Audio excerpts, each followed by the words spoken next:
ሰላም ጤና ፍቅር በረከት ተመኘንላችሁ ወደ ቤተሰቦቻችን በያላችሁበት የዓለም ዳርቻ ሁሉ እንደምን ቆያችሁን? ዓለማችን እንዴት አደረች? ወደ ሀገረ ቻይና እንሄዳለን። ሀገረ ቻይና እንግዲህ አሳዛኝ መረጃ እየወጣባት ነው ያለው። ግዙፍ አውሎ ነፋስ በታይዋን የጎርፍ መጥለቅለቅን አስከትሏል። ሰዎች በጣም በርካታ የሚባሉ ሰዎች ሞተዋል፣ ገሚሱ ደግሞ ተሰውሯል፣ ያሉበት አልታወቀም። ይህ ከባድ እና ዘግናኝ ገዳይ አውሎ ነፋስ ደግሞ የሚሊዮኖችን መኖሪያ እያጠቃ ነው በአሁኑ ሰዓት። ሆንግ ኮንግ እና ሼንዚንግ ከተሞች በርቀት የሚገኙ የፊሊፒንስ ደሴቶችን ተራራማውን የታይዋን አካባቢዎችን አቋርጦ ከፍተኛ የሆነ ጉዳት እንዳደረሰ እየተነገረ ነው። ይህ መረጃ ምን ይመስላል የሚለውን ልንነግራችሁ ወደናል። ሌላው ሁለተኛው መረጃ አሁንም ቻይናን የተመለከተ ነው። ቻይና እንግዲህ የጨረር ጦርነት ወይ ደግሞ አልትራቫዮሌት ልትጀምር ነው እየተባለ ነው። ምክንያቱም የቻይና መላው ከተማ በሚባል ደረጃ በሰማያዊ ቀለም እያሸበረቀችው ነው ሀገሪቱ። ይህንን ነገር ያደረገችው አልትራቫዮሌት የጨረር ጦርነት ልትጀምር ነው ተብሎ እየተወራ ነው። ይሄ ምን ያህል እውነት ነው የሚለውን ከናንተ ጋር ልንፈትሸው ወደናል። አብራችሁን ስለምትሆኑ ከወዲሁ እናመሰግናለን። ሮማን ጸጋዬ ነኝ ከአክሱም ቲዩብ። እንደተለመደው ላይክ፣ ኮሜንት፣ ሼር እያደረጋችሁ እስከመጨረሻው አብራችሁን ዘለቁ። ሰናይ ቆይታ ይሁንላችሁ። ከአደጋው ነው የምንጀምረው። ከአሳዛኙ አደጋ እንጀምራለን። ቻይና በታሪኳ አስተናግዳ ማታውቀው ነው። የ2025 ትልቁ አደጋ ነው ተብሏል። ይሄ አደጋ ለተጨነቁ ነፍሶች ሁሉ እግዚአብሔር ይድረስላቸው ለማለት እንወዳለን። ዘገናኝ የሆነው አውሎ ነፋስ በመከሰቱ ከፍተኛ የሆነ ዝናብ ጥሎ ነበረ። ከዛ የመሬት መንሸራተትም አለ። ምናልባት ቪዲዮንም እያያችሁት ነው። ወደ ውስጥ በጣም በርካታ መኪኖች ራሱ ሲዘምጡ እየታየ ነበረ። የሱፐር ታይፉን ክሪዚንግ በፊሊፒንስ እና ታይዋን ያስከተለው ከፍተኛ ጉዳት ዓለምን በከፍተኛ ሁኔታ አስደንግጧል። ሚሊዮኖችን ነው አሁን እያጠቃ ያለው ማለት ነው። በሴፕቴምበር 22 ነበረ የጀመረው ምልክቱ። በፓሲፊክ ባህር ላይ ነው የተነሳው። ይሄ ንፋስ በጣም በፍጥነት ነው ሲጀምርም የጀመረው። ከዛ መጠንከር ቀጠለ ማለት ነው። ሱፐር ታይፉን ደረጃ ላይ ደርሷል። ይሄ ማለት በጣም አደገኛ ገዳይ አውሎ ነፋስ ሆነ ማለት ነው። ከ270 ኪሎ ሜትር በላይ ይምዘገዘግ ነበረ በፊሊፒንስ። በሴፕቴምበር 24 ደግሞ በሰሜን ሉዞና ተራራማ አካባቢዎችን በከፍተኛ ሁኔታ መጥቷል። በተለይ ደግሞ በካጋያን እና ኢሳቤላ ግዛቶች ማለት ነው ከፍተኛ የሆነ ውሃ አጥለቅልቆታል ይሄንን ቦታ በታይዋን ደቡብ ማለት ነው። ሁዋሊያን እና ታይታንግ ክልሎች ሴፕቴምበር 25 ደግሞ ከፍተኛ የሆነ ተጽዕኖ አድርጎ እየገሰገሰ ነበረ። በሆንግ ኮንግ እና በደቡብ ቻይና ጓንግዶን እና ሼንዘን ላይ ተጽዕኖ አሳይቷል። በክላይሜት ለውጥ ምክንያት ነው፣ በሞቀ የባህር ውሃ ሙቀት ምክንያት ታይፉን እጅግ ኃይለኛ የሆነው ማለት ነው። እጅግ በጣም የሚያስፈራ ግዙፍ አውሎ ነፋስ ነው በታይዋን የጎርፍ መጥለቅለቅን ያስከተለው። ታይፉን ክሪዚንግ በሴፕቴምበር 25 2025 ከፍተኛ የሆነ ተጽዕኖ አሳድሯል። ሁዋሊን እና ታይኒንግን አጥምቆ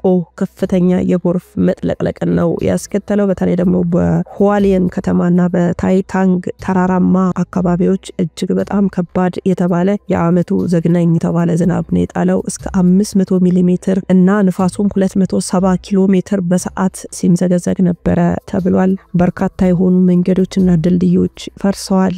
ቤቶችም በውሃ ሰምጠዋል ማለት ነው። ቢቢሲ እና ኒውዮርክ ታይምስ እና ሌሎችም ግዙፍ የዓለማችን ሚዲያዎች ይሄንን መረጃ በፊት ገጻቸው ላይ ይዘውት እየወጡ ነው። ይሄንን መረጃ እስካጠናቀርንበት ጊዜ ድረስ በጣም በርካታ ዜናዎች አፕዴት እየተደረጉ እየወጡ ነው። እንግዲህ በታይዋን በጎርፍ ምክንያት በርካታ ሺህ ሰዎች ተፈናቅለዋል፣ በርካቶች ሞተዋል። እንግዲህ አሃዙ ከፍ እና ዝቅ ስለሚል አሁን ቁጥሩን ለመጥራት ይቸግራል። ግን በጣም በርካቶች እንደሞቱና በርካቶችም እንደተሰወሩ ነው እየተነገረ ያለው። የሰው ህይወት መጥፋት ወዲያው የሞቱት 11 የሚሆኑ ሰዎች ናቸው በቅስፈት የሞቱት ማለት ነው። ከዛ በኋላ ግን ቁጥሩ እንዳሻቀበ እየተነገረ ነው። በርካቶች ደግሞ ይሞቱ በህይወት ይኖሩ አልታወቀም፣ ግን ጠፍተዋል ተብሏል። በሰሜን ሉዞን ካጋያን እና ኢሳቤላ በጣም በርካታ ሰዎች ሞተዋል። በተለይ ደግሞ የአሳ አጥማጆች ማህበር ከነጀልባቸው ሰምጠዋል ነው እየተባለ ያለው ማለት ነው። ታይዋንም በሁዋሊያን እና ታይናንግ ወደ 14 ሰዎች ወዲያው ሞተዋል በጎርፍና በመሬት መንሸራተት ምክንያት ማለት ነው። ወደ 54 ሰዎች ወዲያው ቆስለዋል። 22 ሰዎች ደግሞ ይገቡበት አልታወቀም። በቻይናና ሆንግ ኮንግ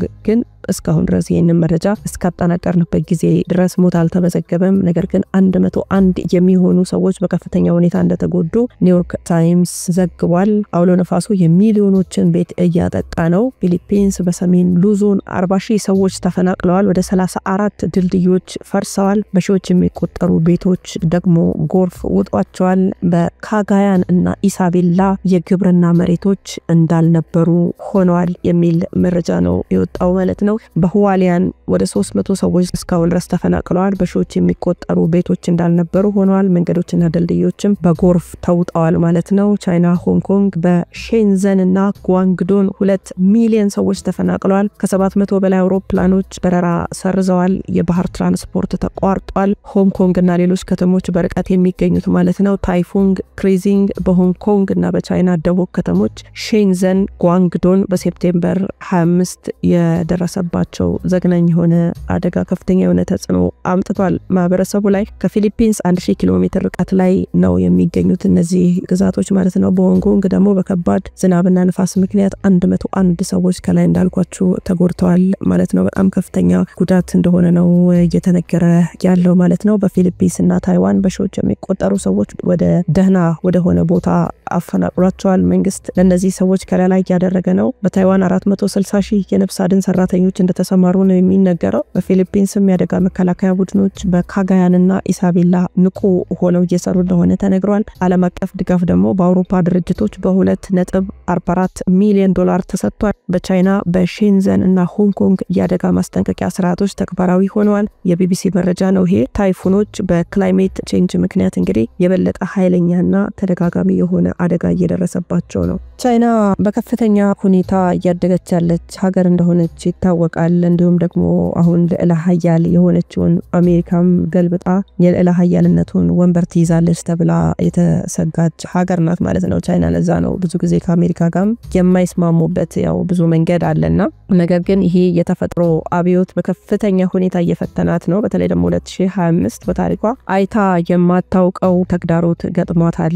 ማለት ነው። ይሄ ከሰው ልጅ አቅም በላይ የሆነ ነው። በቴክኖሎጂውም እንዲሁም ደግሞ በእድገቷም ከሀገሯ አልፋ በመላው ዓለም ላይ የተንሰራፋች ናት ቻይና ሀገራችንን ጨምሮ ማለት ነው። ነገር ግን ከተፈጥሮ አብዮት ጋር ፈተና ውስጥ የገባችበት አመት ነው 2025 ማለት ነው። በተለይ ደግሞ ይሄ ሰሞኑን የመጣባት መቅሰፍት ልንለው የምንችለው ክስተት በጣም አስጨናቂ እንደሆነ እየተነገረ ነው ማለት ነው ቤተሰቦቻችን። እንዲሁም ደግሞ ሁለተኛው መረጃ ራሱ በቻይና ከተሞች ላይ ያለው ሰማያዊ ቀለም ለውጥና የሌዘር ጦርነት መፈራትን የሚያመለክት ነው። ቻይና እንደሚታወቀው ቀድማ ነው ብዙ ነገሮችን የምታመቻቸው። የሆነ የታያት የሆነ የሸተታት ነገር አለ እየተባለ ነው። የሌዘር ጦርነትን መቋቋም የሚችል ሰማያዊ ቀለምን ነው ከተሞቿን እየቀባች ያለችው።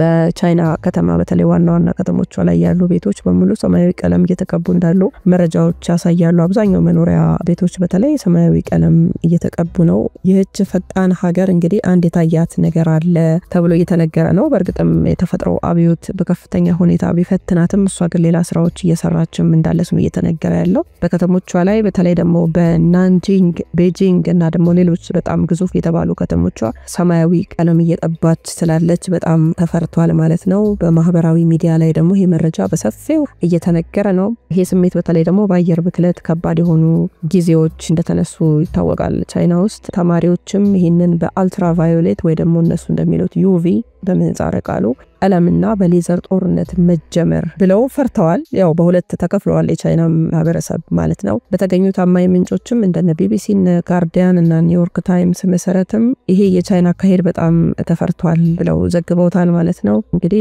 የፀሐይ ብርሃንና በሌሎች የተፈጥሮ ቅርጾች ምክንያት የሚከሰት ስሜት ነው ከሌዘር ጦርነት ጋር የሚገናኝ እንቅስቃሴ ላይ ሆን ይችላል የሚሉ አሉ። በዚህ መረጃ ውስጥም በጣም በርካቶች እንደፈሩ ግን ነው እኔ ያየሁት ማለት ነው። ይሄንን በተመለከተ ያየዋቸው መረጃዎች ለመሆኑ አልትራቫዮሌት ምንድነው? በቻይና ከተሞች ላይ ሰማያዊ ቀለም መቀባቱ በርካቶች መፍራታቸው ይሄ ስሜት በተለይ ደግሞ በአየር ብክለት ምክንያት ከባድ የሆኑ ጊዜዎች እንደሚመጡብን ማሳያ ነው የተባለው። በማህበራዊ ሚዲያ ላይ ደግሞ በጣም ተስፋፍቷል። አልትራቫዮሌት ማለት ይሄ ሰማያዊ ቀለም ቀጥተኛ ተጽዕኖ የለውም የሚለው አንዱ። አልትራቫዮሌት ብርሃን የሰማይ ቀለም እንዲይዝ የተደረገበት የራሱ የሆነ ምክንያት አለው። ያለ ምክንያት አይደለም ቻይና ይሄን ነገር የቀባችሁ እያሉ ነው። ይሄ የሌዘር ጦርነት ለምንድን ነው የተፈራው የሚለውን ስናይ በቻይና ከተሞች ላይ ሰማያዊ ቀለም ቫዮሌት መልክ መቀየሩ በማህበራዊ ሚዲያ በተለያዩ መድረኮች ላይ ደግሞ ከፍተኛ ስጋት ማስነሳቱን እናያለንና በተለይ ይሄ ከሌዘር ጦርነት ወይ ደግሞ ከአልትራ ቫዮሌት ብርሃን ጋር የተያዘ ሊሆን ይችላል ተብሎ ተፈርቷል። ይሄ ስጋት በተለይ ከአየር ብክለት አንጻር ከባድ በሆነ ጊዜያት ለምሳሌ በ2015 በናንጂንግ እና በ2017 በዴክሲንግ ከተሞች ታይቷል። ነገር ግን በታማኝ ምንጮቹ መሰረት ይሄ የቀለም ለውጥ በአየር ብክለትና በፀሐይ ብርሃን መበታተን ምክንያት ነው የሚል መረጃ ነው ያወጡት ታማኝ የሚባሉት ምንጮቹ ማለት ነው። በርካቶች ምንም እንኳን የሌዘር ጦርነት ስላለ ቻይና ሁሉ ነገር ቀድማ ስለምታውቅ አንድ የሰጋችበት ነገር አለ ወይ ደግሞ ራሷ የሌዘር ጦርነትን ልታስነሳ ነው ብለው ቢከራከሩም በርካቶች የሚሉት ግን በአየር ንብረት ለውጥ በክላይሜት ቼንጅ የተነሳ ነው እያሉ ነው። ከሌዘር ጦርነት ወይ ደግሞ ከአልትራ ቫዮሌት ጋር ምንም አይነት ግንኙነት የለውም ቻይና የሰማያዊ ቀለም ማስቀባቷ ብለው እየተከራከሩ ነው። ሌዘር ጦርነት ማለት ከፍተኛ ኃይል ያለው ነው። በነገራችን ላይ የሌዘር ጦርነት የሚያመለክተው ቴክኖሎጂን በወታደራዊ መስክ ለመጠቀም የሚደረግ እንቅስቃሴ ነው። በተለይ ደግሞ ለመከላከያ ስርዓቶች ለማነጣጠር እንዲሁም ለመሰወር ይህንን ነገር መሰወር ብዬ ረዘም ያለ አመት ነው በርግጥ 2-3 አመት ይሆነዋል ይሄ መሰወር ወይ ደግሞ መሰወር ሚልኛ ሀገር ውስጥም አለ። ይሄን ነገር በጣም በሰፊው በጣም የሚገርም ታሪክ ሰርችላችሁ ነበርና የምትጠቀምበት ቻይና አነጣጥሮ ለመምታት ወይ ደግሞ ለመሰወር ትጠቀምበታለች ማለት ነው። ሌላው ሌዘር መሳሪያዎች በፍጥነት በሰከንድ ብርሃን ፍጥነት በትክክለኛ እንዲሁም በከፍተኛ ኃይላቸው ይታወቃሉ። እነዚህ መሳሪያዎች በአጭር ርቀት ጥቂት ኪሎ ሜትሮች ወይ ደግሞ በረጅም ርቀትም ለምሳሌ እንደ ሳተላይቶችንም ለመከላከልም ለመምታትም ያገለግላሉ። ሌዘር መሳሪያዎች ሚሳኤሎችን፣ ድሮኖችን፣ አነስተኛ አውሮፕላኖችን ለማጥፋት ወይ ደግሞ ለመሰወር ያገለግላሉ። በነገራችን ላይ ለምሳሌ ቻይና የሳይለንት ሃንተር ሌዘር መሳሪያ በ2017 በአየር መከላከያ ስርዓት ላይ ፈትናለች። ይሄም ድሮኖችን በተመለከተ እጅግ በጣም ውጤታማ እንደሆነ ተናግራ ነበር።